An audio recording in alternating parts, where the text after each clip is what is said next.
So, a very warm welcome to everyone. Thank you for sharing your afternoon with us.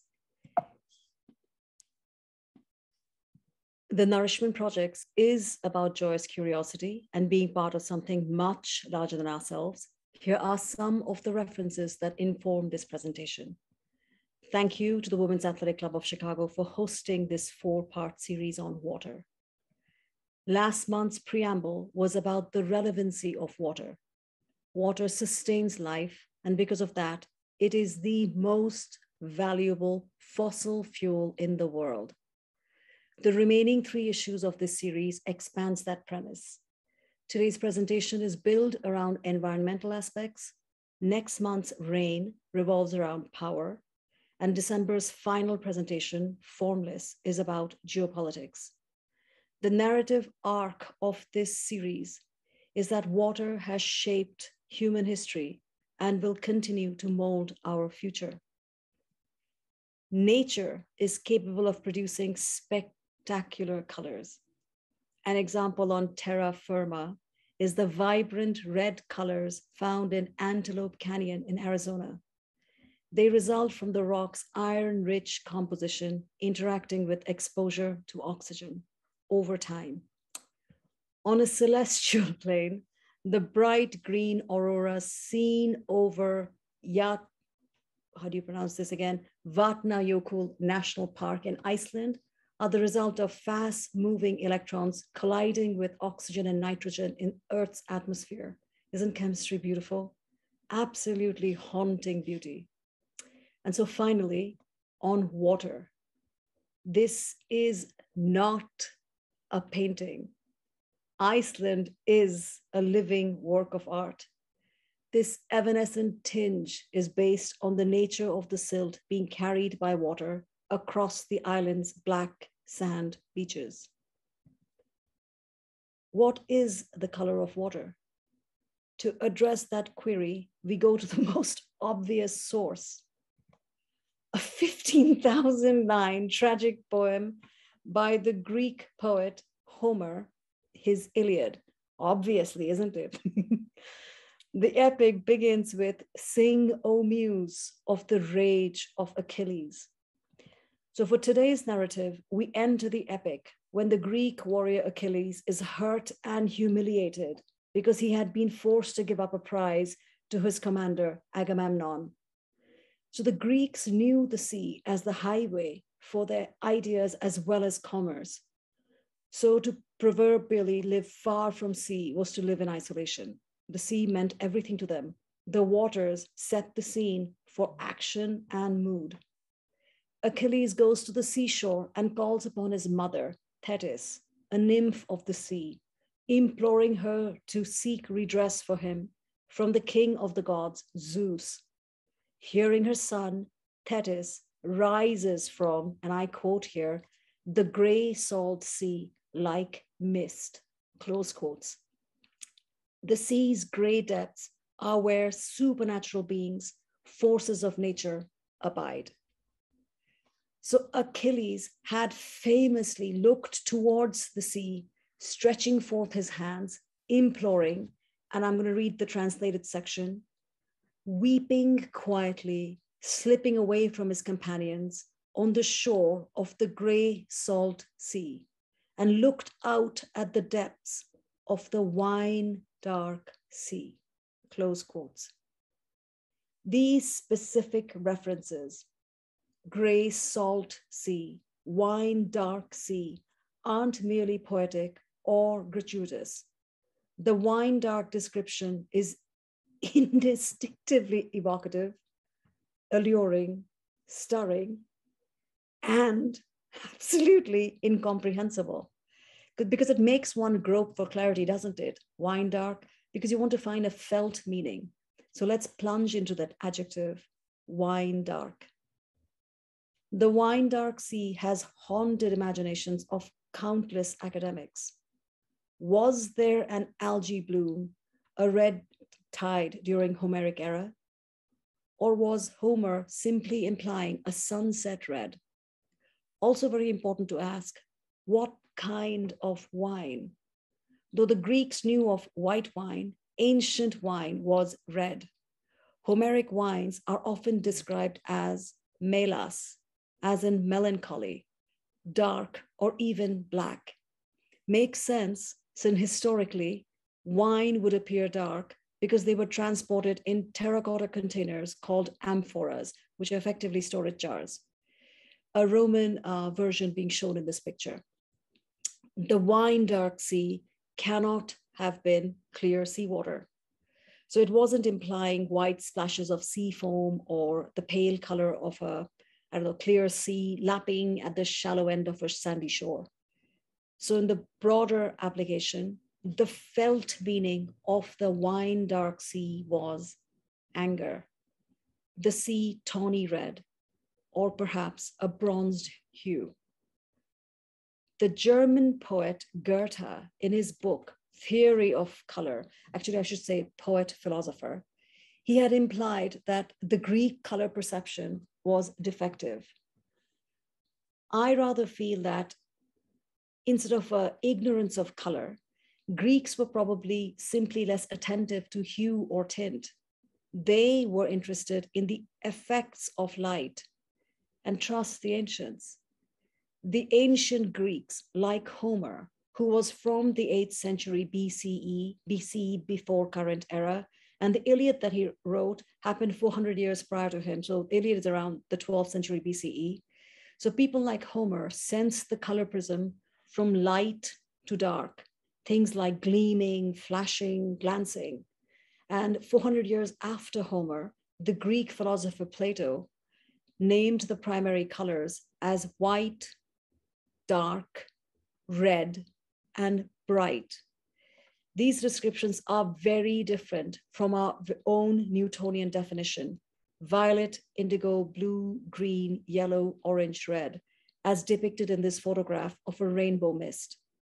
A little science may help illuminate the wisdom of the ancient. Colors are a dance of light. So the idea of sea, the visual of waves, is pertinent, since in light theory, sunlight travels in waves.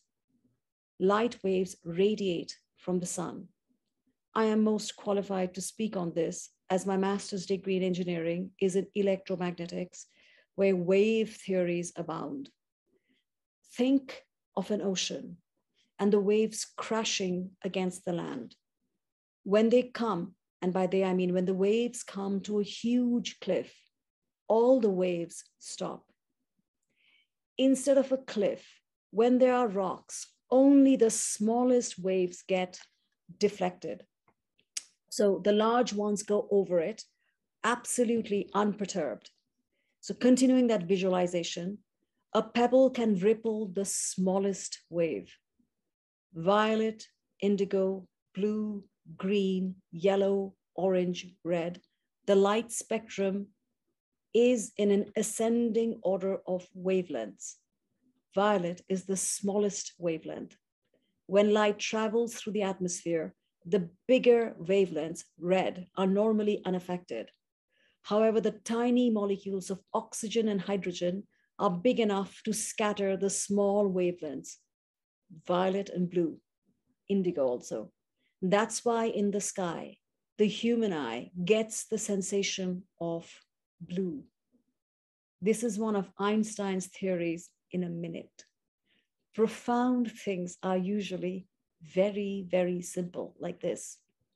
So why do volcanic skies result in spectacular sunsets or sunrises? Because of pollution. The polluted atmosphere disturbs the light wavelengths, and even the largest ones, like red, bounce back and is made visible to our eye. Thereby, Homer's description of the Aegean Sea, the sky as brazen, a burnished sky, makes perfect sense, doesn't it? Here is the visible poetry that is his watery sky and sea, his dawn robed in saffron, the dawn shining forth, and I quote, rose fingers of light, close quotes. Homer's sea is described as misty, dark, troubled, white, deep, clashing, tempestuous, murmuring, tumultuous. Whatever the description is, it was never blue. In fact, until perhaps 400 years after Homer and a little around Plato's time, did the color blue be used for description of water by the Greeks. Silver pewter at dawn, gray, gray blue, green blue, depending on the time of the day, yellow or red at sunset, silver black at dusk, black at night.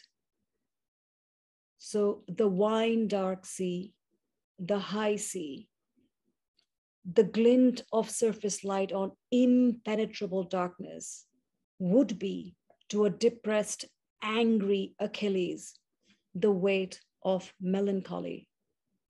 No light in his life.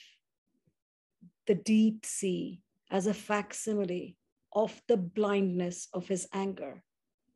The silent panic that will enter you also, were you to step into the inviolable, vast, voiceless nightmare that is the high sea and anger. No color at all. So the color of water is simply a phenomena of reflected light. Light reflecting off water when it's full of minerals. Light reflecting off living organisms at nighttime, bioluminescence.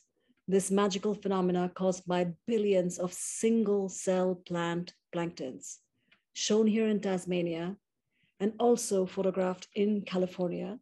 So pink algae in the water by day is a harbinger of spotting this mesmerizing sea sparkle. I think that definition even Homer would approve.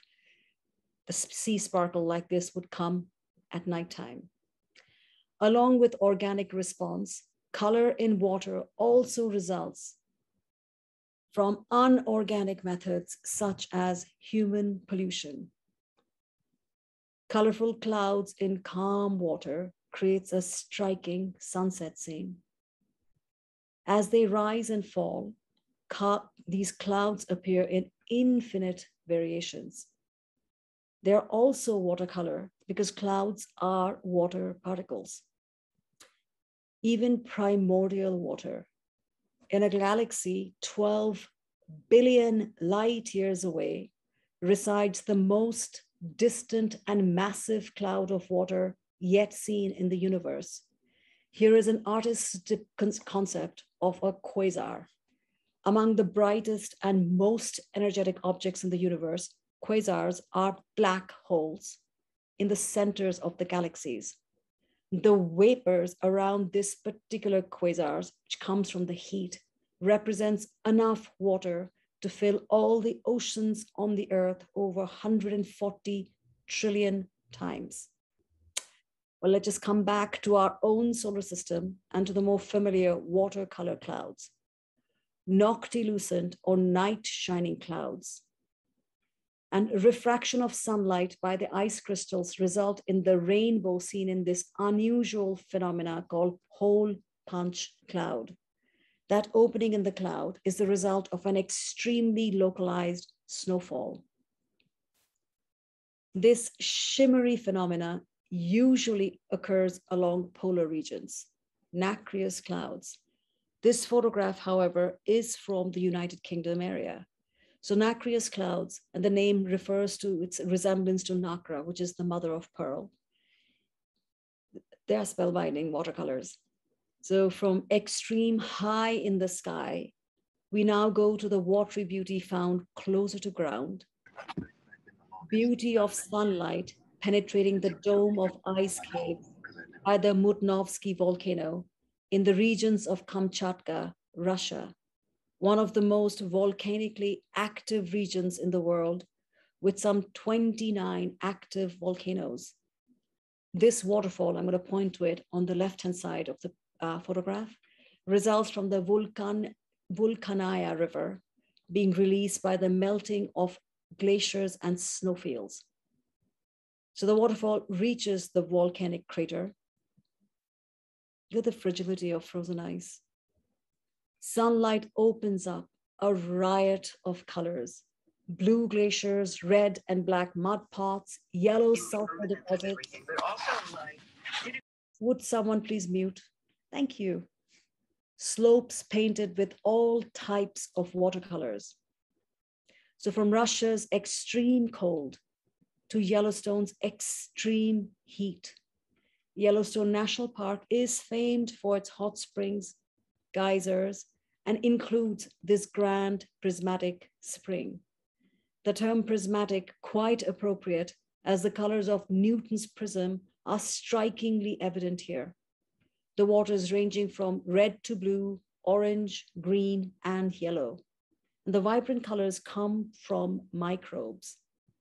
The seemingly fluorescent green-blue water surrounded by bright yellows and oranges is the surprising result of heat-loving bacteria that survive in the scalding water. The tenderness of tint, a simple caress of color. There really is something absolutely unutterable about Iceland's water covering black sand that compels absolute awe. These are not a painting, this is real nature. The colors of this level of nature depends on the silt that the waters carry. The main source of this river is the glacier melt due to the Katla volcano. Another river color with close-up. Bewitching liquid beauty oozing over black sand. Earth is capable of producing an abundance of hues naturally. Human development is also providing color, often via pollution.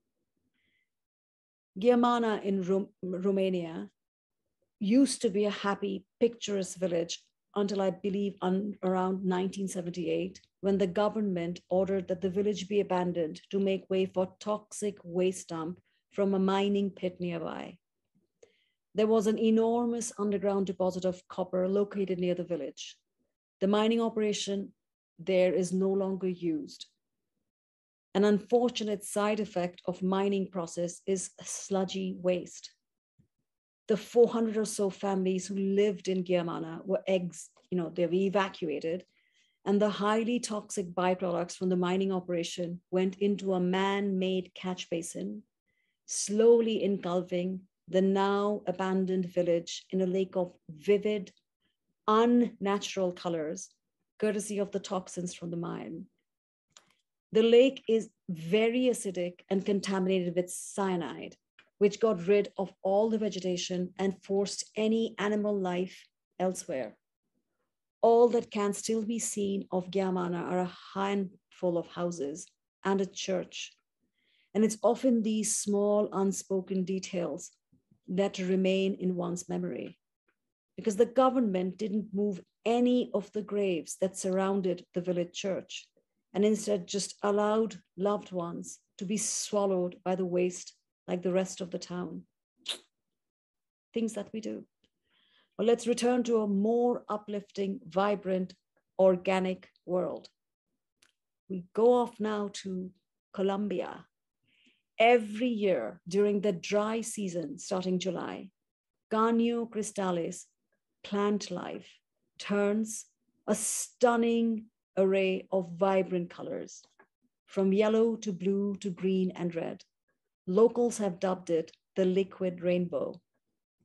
This phenomena occurs for the growth of the plant called Macarenia clavigera, which is algae and moss. Optimal sunlight absorption happens during the dry season, when the water level is low, leading to the spectacular show. In general, one assumes the color of water is blue, don't we?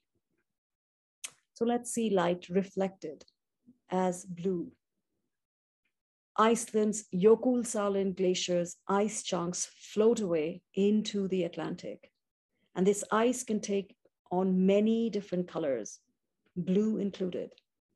Jökulsárlón's hues vary from aqua to green to gray, depending on the weather. The UNESCO World Heritage Site in southwestern Turkey is known for travertine terraces of turquoise water. So travertine is a kind of limestone formed in mineral springs as water evaporates and the calcium carbonate is left behind. They are striking though. And this turquoise water brings to mind Tibet, where actual turquoise is treated and treasured, and the stone's singular color is captured in liquid form in Tibet's Yamdrok So. The name literally translates to turquoise in English. Along with this magnificent beast, people visit this pilgrimage site also. Blue, resulting from a more direct human involvement, is found in the solar evaporation ponds across 400 acres in Moab, Utah. They are part of a large operation to mine potassium chloride, more commonly referred to as potash, from ore buried underground. So potash is in high demand as a fertilizer. There are no easy substitutes for potassium, which is an essential nutrient for plant growth. The ponds are lined with rubber to keep the salts in, because it's a very good idea not to further pollute the Colorado River. The potash evaporation ponds are striking blue dots in the middle of a red desert landscape that is Utah. Each pond color indicates a different state of evaporation. The deep royal blue color is due to a dye that is added to the full pond of potash, brine, and water in order to speed up the rate of heat absorption. The seafoam green colors indicate shallower waters, thereby with less dye, that are well into the evaporation process. The tan-colored ponds are nearly dry, so the salt crystals are left over in the pond and are ready for collection. That's the final product. From Utah to British Columbia, Canada, as light appears, so does beauty. Kiluk Lake is also understandably known as Spotted Lake. When the heat of summer arrives, most of the water in the lake evaporates, leaving behind large spots of minerals. The spots can be blue, green, and yellow, and they shift in size and color as the summer wears on. The Spotted Lake has a very high concentration of numerous minerals, such as magnesium sulfate, calcium, and sodium sulfates. In the summer, minerals in the lake harden to form natural walkways around and between the spots. Magnesium sulfate, which crystallizes in the summer, is a major contributor to spot color. Now to Ethiopia and her volcano. Numerous sulfur springs, volcanoes, geysers, acidic pools, and colorful mineral-laden lakes dot these areas of Ethiopia, along with vast salt pans. So these vast salt pans for centuries have been used by locals, and they've been trekking them in camel caravans to mine the salt by hand. And in recent years, a few have been guiding tourists into the alien-looking landscapes. This vast, tortured desert plain called the Danakil Depression is one of the hottest and most inhospitable places on Earth. Record temperatures about 122 degrees Fahrenheit, which would be about 50 degrees Celsius. Volcanic activity heats spring water, thereby bringing sulfur and iron to the surface, leaving behind yellow, green, and orange deposits.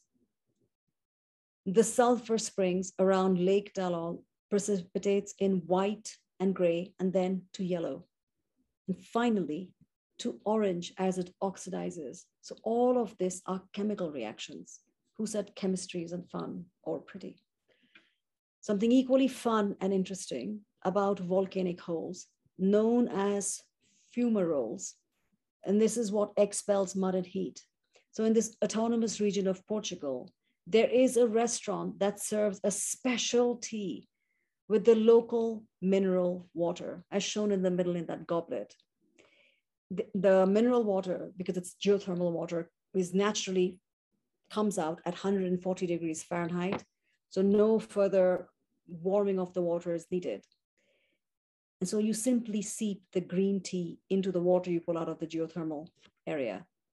Soon, this clear water turns to gray, and then lavender tones appear, giving way to a deep purple hue. The green tea, no longer aptly named, transforms into a mesmerizing shade of violet. And if you find yourself across the world in Japan's hot spring region, perhaps consider having lunch at the Cooking Pot Hell restaurant. Cook a basket of eggs and vegetables by simply lowering it directly into the hot spring steam. The nearby water is red due to the high levels of iron and magnesium. Natural way of taking minerals, your vitamins. The reality is water that isn't colored with minerals can also lend beauty. Muddy water can be beautiful as well, depending on the location. The jagged rocks on the ground shown here create ripples, lending this such a beautiful texture. Rain clouds rolling in over a caramel colored river. Quite arresting a photograph. Brown water is rich in silt, and they result in beautifully verdant landscapes, such as these palm and coconut trees that are found throughout the warmer areas of Southeast Asia, along the tributaries that flow down into the southern plains of the Himalayan, from the Himalayas, when you go down towards the Bay of Bengal and areas like that.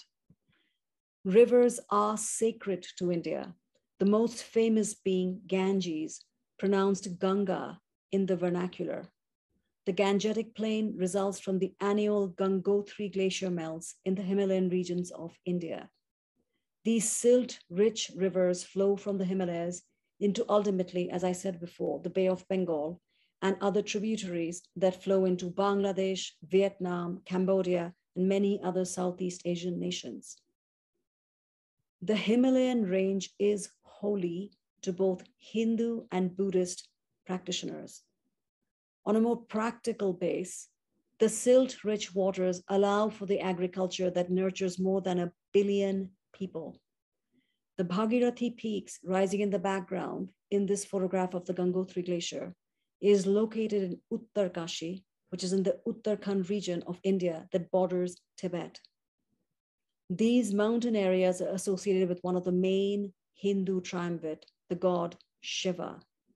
The Kedarnath temple in the Himalayas is dedicated to Lord Shiva. And this watercolor of Shiva, definitely not one of my favorites, but it serves the purpose. In Indian, it's called Shiva as bearer of the Ganges, is known as Shiva Gangadhara, the flow of Ganga. And the painting renders the story in which Shiva captures the river Ganga, Ganges, better known in the West, in his braided or matted locks. So thereby breaking the thundering descent of the water from the Himalayas. And the water is depicted as a beautiful female, because she had threatened to destroy the earth.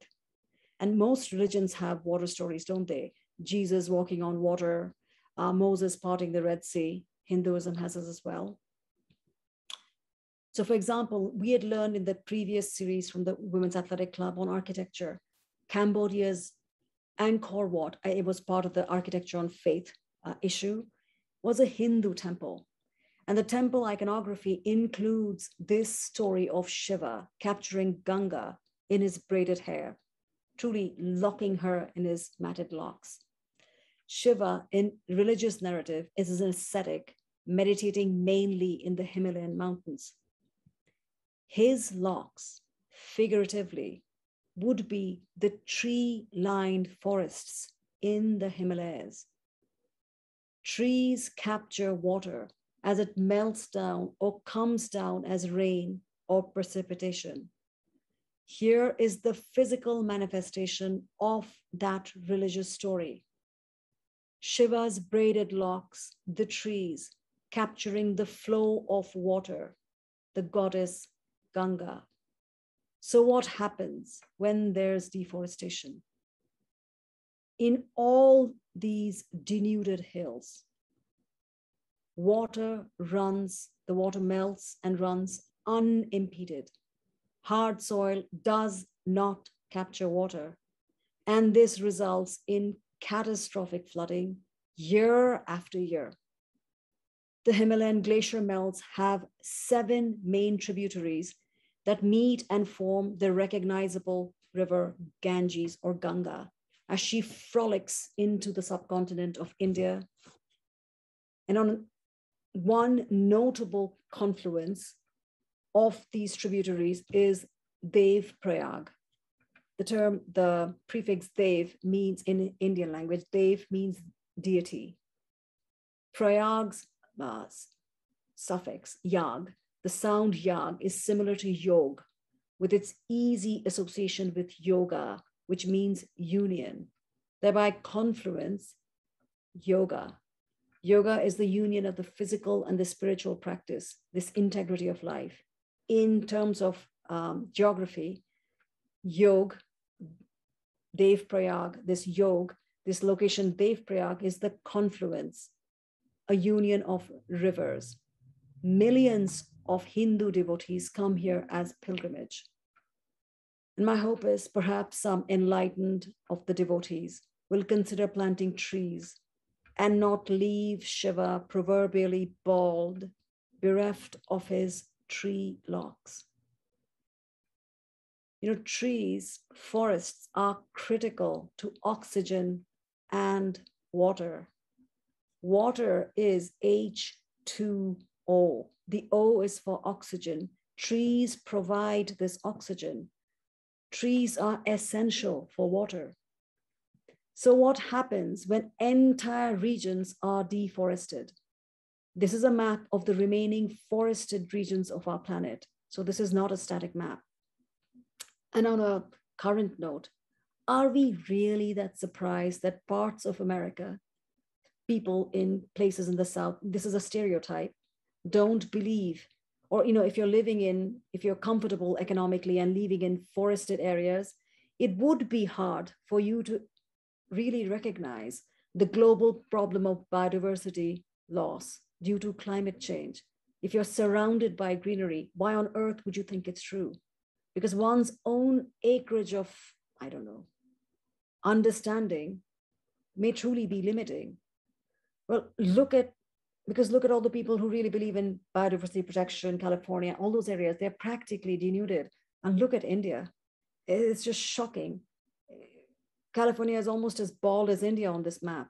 And in India, forests are practically gone. And so as far as I'm concerned, temple worships, pretty though they may be, and performed with sincere devotion, these rituals run somewhat empty to me, and they are borderline sacrilegious to the actual tenets of my Brahmanism. Look at the population map of the world. I mean, honestly, I want to say India, take a breath, except that perhaps she can, because most of her trees have been cut down through colonization and then post-India's independent mismanagement. And so it's been mismanaged for decades. You just can't blame colonization for everything. And it's truly a desecration. Trees matter for air and water. So a quick macro picture about precipitation of our planet. So precipitation in simple terms is water falling to the ground, be it in the form of mist, of fog, of rain, of glacier melt, anything. So I'm going to use photographs from different parts of the world because this phenomena is global. Along with rain, there is, as mentioned, glacier melt. As water travels down the high mountains, the soil soaks it up if it is well forested, and it seeps into the ground. So groundwater catchments, also known as watersheds, run deep underground. Water not soaked runs down mountains and hillsides, forming rivers. And this is true around the world. I'm showing parts of the United States. And look at Idaho, how lovely and green. When rain is added, the rivers downstream get stronger. The rivers glisten. The color really is frolic, the color of energy. So the Homeric description of water colors, the ones that he used, gleaming, glistening, still ring true. And this glancing, flashing water ripples across, dances until she disappears into something much larger than herself. So again, the soaking up of water that is held underground is known as a watershed. Watersheds can encompass thousands of square miles and may contain streams, rivers, lake, reservoirs, underground groundwaters that are hundreds of miles inland, including rainwater and stormwater management in urban areas. The largest watershed in the United States, as is evident in this map, is the Mississippi River watershed, which drains 1.15 million square miles, including almost 31 United States and 2 Canadian provinces. So it's stretching from the Rockies to the Appalachians. Look at this. If anything, it proves we are all connected.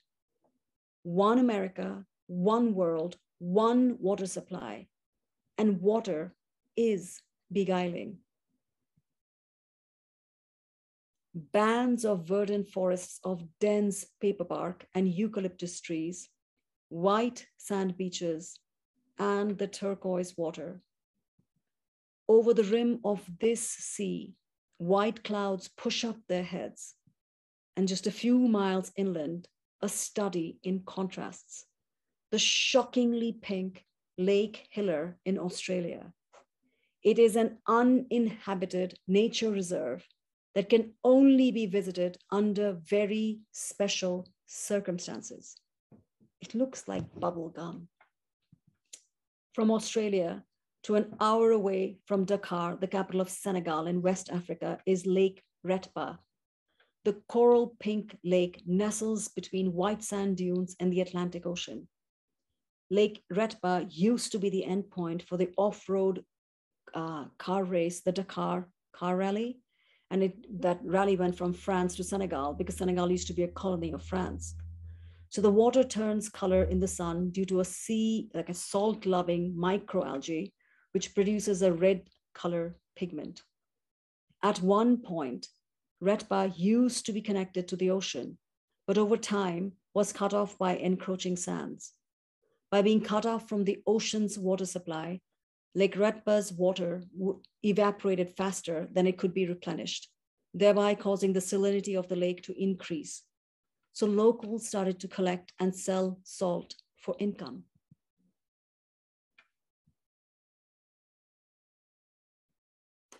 Similarly, by some of the regional aquifers in the northeast regions of the Sahara Desert, the water tinged with iron oxide gives the salt there a beautiful pink tint. And the beauty of Africa absolutely enchants, doesn't it? A former president of Senegal, the country we had just previously visited, Leopold Senghor, who was even, to me, more importantly, a poet, had written of Africa, Femme Nui, Femme Noire, a very famous poem, something to the effect of, clothed in your color, which is life, with your form that is beauty, I grew up in your shadow. The poem goes on absolutely spellbindingly beautiful. And these shadows that the clouds are forming cover unforgettable watercolors of beauty. Lake Natron in Tanzania. Imagine if these hills are green, because we do see them in yellow, don't we? The water's red color is attributed to the salt-loving organisms that are known as halophiles. So they're any organisms that can really tolerate saline conditions. Though no one knows for sure the reasons why, approximately every 5 years, Lake Natron becomes one of the planet's great natural history spectacle, the breeding ground of almost 2 million lesser flamingos. Look it up on YouTube, it's mesmerizing. This otherworldly environment sits in the shadows of Ol Doinyo Lengai volcano. Beauty and the Beast. Well, volcanoes aren't beastly. So similar coral beauties, such as these birds, deceptively looking like white dots, are found in the vast Andean Altiplano Plateau. The lake's distinctive rusty hue, thanks to both algae and reddish sediments, form a beautiful contrast with the white borax islands rising within the lake. The contrasts, look at that. Nearby are the blindingly white Salar de Uyuni salt flats. Those salt flats are surreal. Now, I hope to surprise you. Hypnotic beauty hidden in plain view.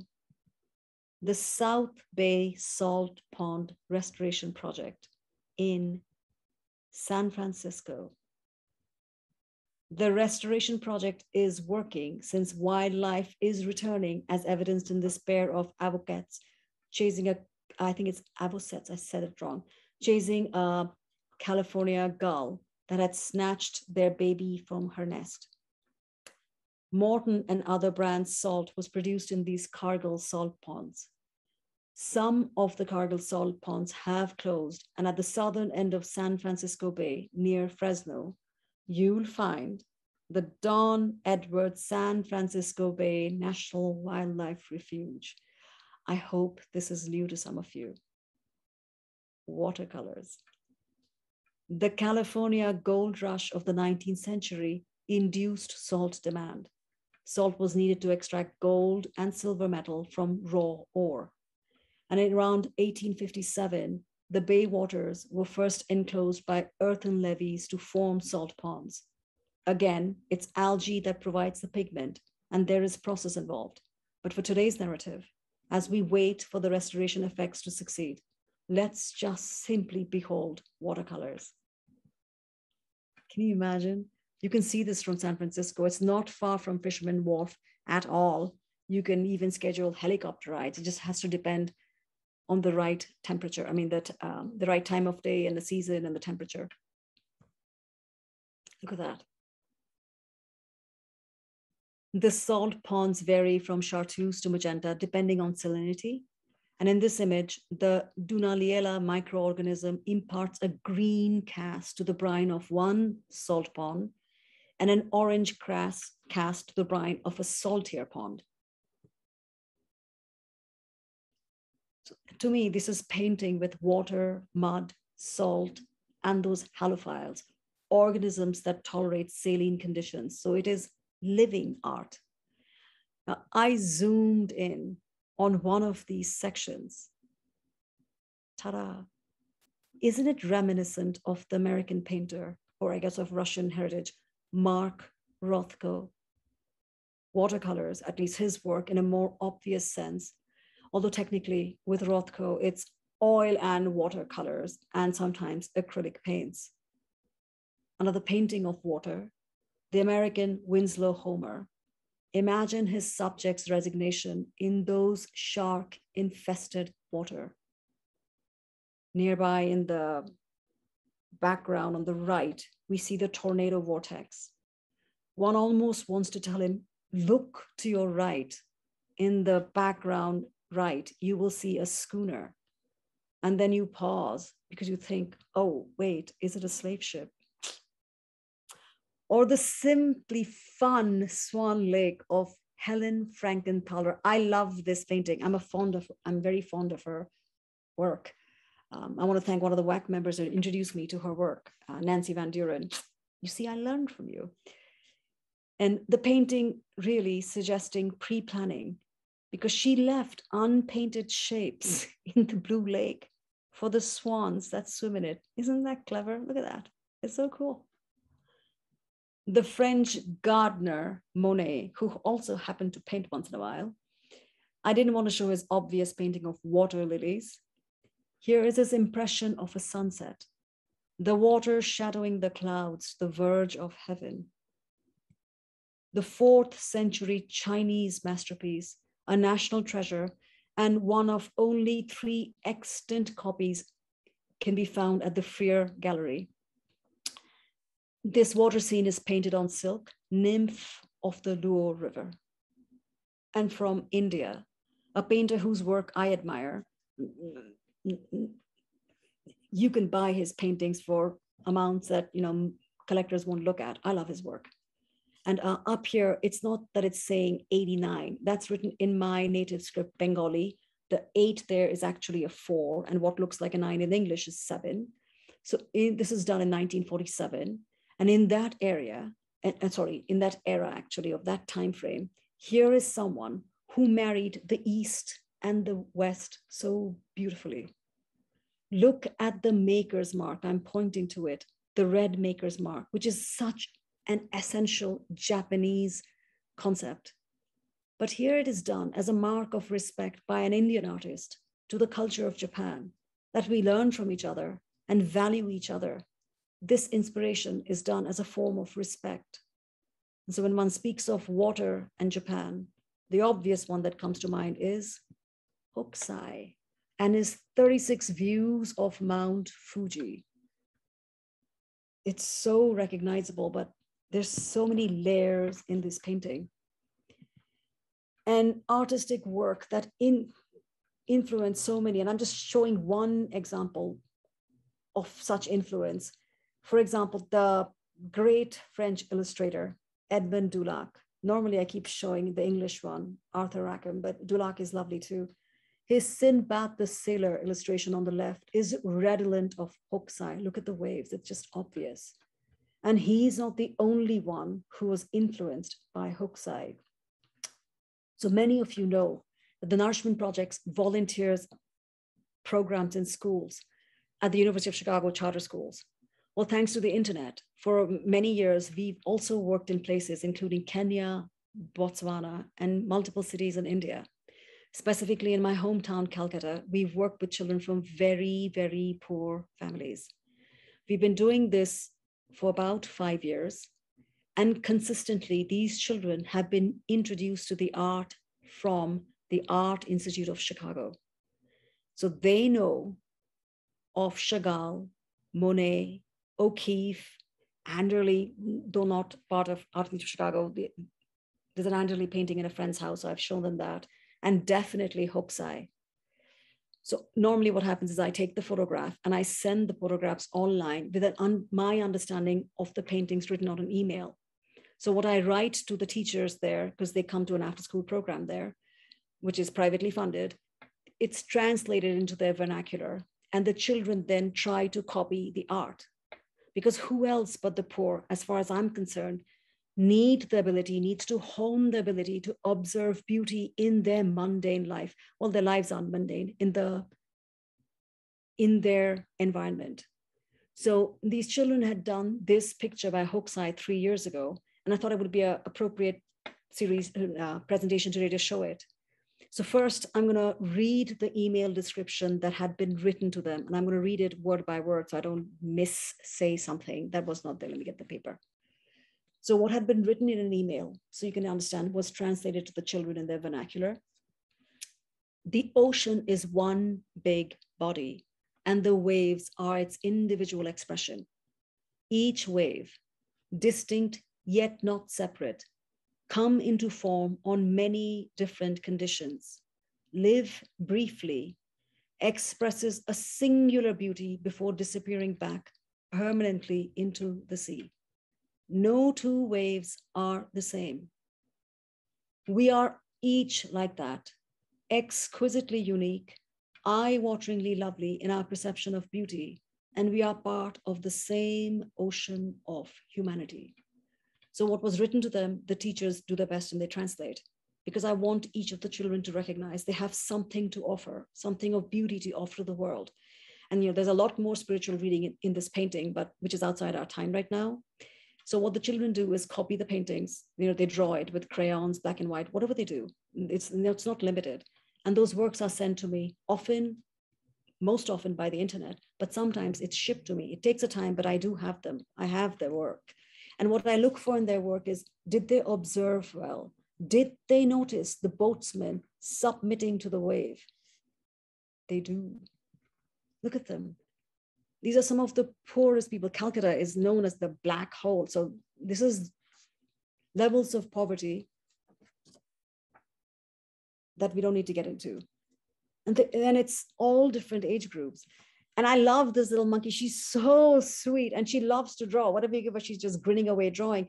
And if you do look, you can see that they did observe the boatsmen. It does show up. And so I really want to thank you for letting me share these children with you.